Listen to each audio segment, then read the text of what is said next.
So I started my career off in aviation, and when I was a young captain, I had the opportunity to come back to the same schoolhouse where it all started for me and teach that next generation of aviators.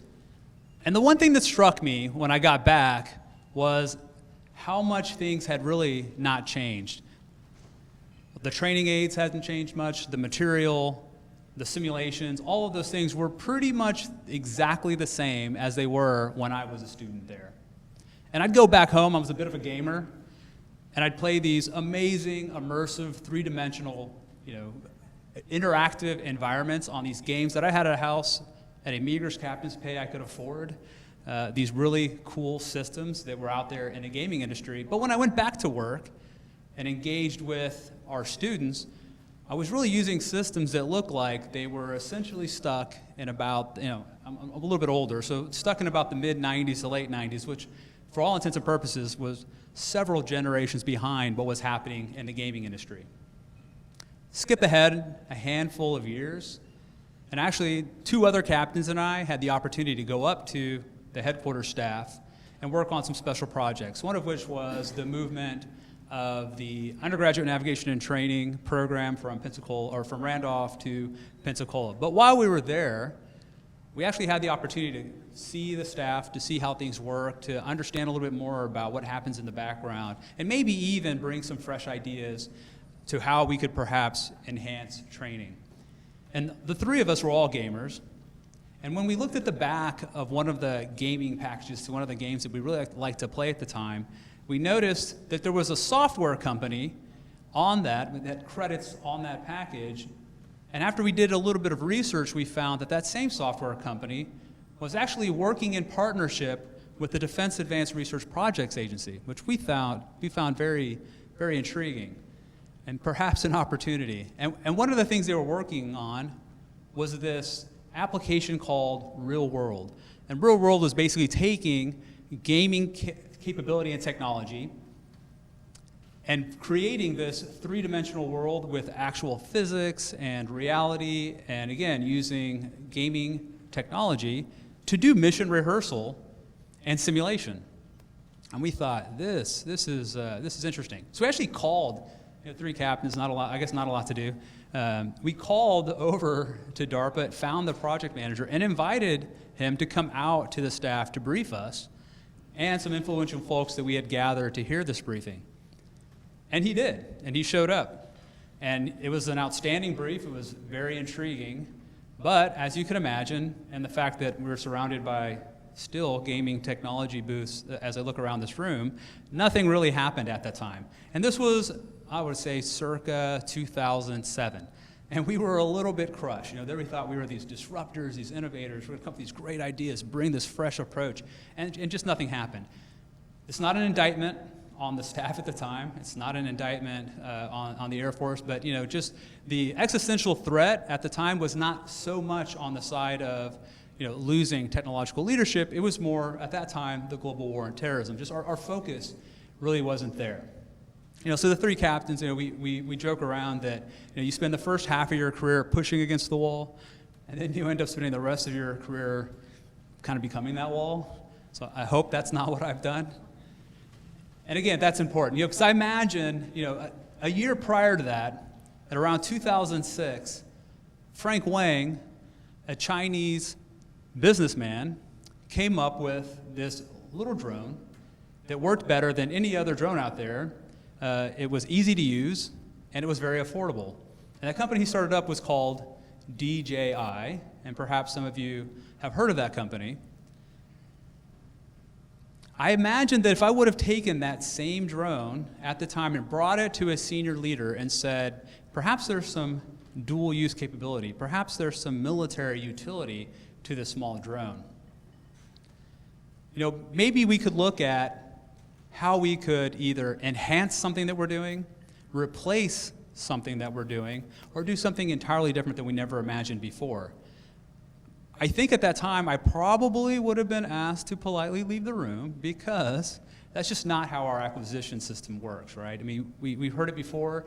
You really do require a process that starts with lengthy requirements that sometimes, unfortunately, by the time that requirement is realized, we've gone beyond the speed of relevance. And that's key, because as we all know, our adversaries have spent the last several decades looking for all the ways in which they can dethrone us from a position of technological leadership. They see themselves as great disruptors in a commercial and technological power race. They've already found ways to outpace our institutional processes. And really the only way we're going to try to gain some of that footing back and gain some of that pace is we're going to have to disrupt ourselves and find new approaches so that we can disorient them and change the way that we've been playing our game.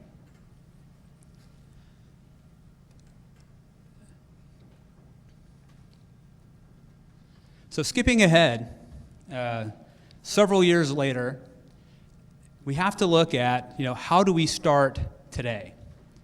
How can we initiate this process? I will say that the first thing we can do is start with our people, our most precious resource. We have access today to 44,000 airmen and guardians at 80 innovation cells all across the world. A lot has changed since I was a captain trying to be an innovator. We didn't have that sort of support. We have it today. We have progress towards a culture of innovation that we can harness. If I take that same DJI drone today, and I imagine now if I take it and if I would have taken it even at that time to a tech sergeant out on the flight line, and I would have said, hey, tech sergeant, how would you use this drone to do something different, right? How would you use it to replace what you're doing, enhance what you're doing, or perhaps do something entirely different that we never even thought of before? I imagine that tech sergeant would have said, I have to inspect all of the tails of these aircraft. And when I do that inspection, I have to bring out a cherry picker or something that lifts me up. I don't really like, heights. But in the time it would take me to do that one tail, I could probably inspect 7 tails. And instead of using 3 people, maybe somebody to spot me for safety, I could just do it by myself. And that is the power, right? That's the power of that ideation that we get from our people. But there's another thing. Even if I could take that technology and rapidly hand it over to that tech sergeant, I still have to train that tech sergeant to use that technology in a safe and effective manner. So if we imagine a world where this technology is going to rotate faster than we're accustomed, so every 3 to 5 years we get some new capability. Gone are the days, like in my experience, where we could have a capability, we create this system, and then we hold for 10 to 20 years. It's not going to pass the test of relevance, and it's probably not going to have an impact to our airmen and guardians. Our airmen and guardians are not going to react and resonate well with PDFs, with paper. They're going to need immersive, experiential environments. And we can provide that for them. But the other part of it is adoption. I would argue we're not really that great at adopting technology. We've said, our younger generation will do better because they've grown up this way, and I would say I'd caution too much optimism, but we're still going to have to teach them to adopt the technology because, frankly, we're not that good at it. I think we saw a little bit of that with COVID and going into new ways of doing video conferencing. There was always that one person who just could not figure out how to unmute, right? Things like that. In a recent Harvard Business Review article, they looked back in 2018 when China pushed out this new software, this new app used for financial transaction. It was called the WeChat app. When that launched, they were realizing 1 billion transactions a day. In the United States, the nearest comparison was Apple Pay. And Apple Pay, at that same time period, we were seeing 1 billion transactions a month. That's a significant difference. When they went back in 2019 to look at it again, they saw that gross transactions were at 500 times that of the United States. So gross expenditures from those transactions, 500 times greater than that at the United States. So we've got to improve, right? So how do we do that? Most of you would think research and development, right? It's rational. The United States Department of Defense spends more money on research and development than any other entity in the entire planet. But that still can't keep pace with the billions of dollars flowing into venture capital. If we're going to do well, if we're going to accelerate, we're going to have to partner with industry. We're going to have to harness some of the power of those billions of dollars of commercial venture capital that are flowing into amazing upstart technology companies. And so how do we do that? I don't know if all of you know this, but the Air Force actually has access to almost $1 billion in small business innovation and research funding. It's all ours. It's ours to take small bets on small companies all throughout the United States. And we're bringing in, through that process, almost 1,400 upstarts a year. That's powerful. That's a lot of capability. So some examples. There are two approaches to that. One, it's called the specific topic, where we can actually put out a solicitation for a specific topic category.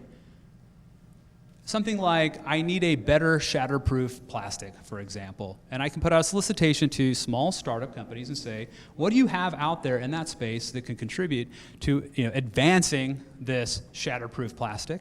And we'll get some results. The other one is what we call the open topic.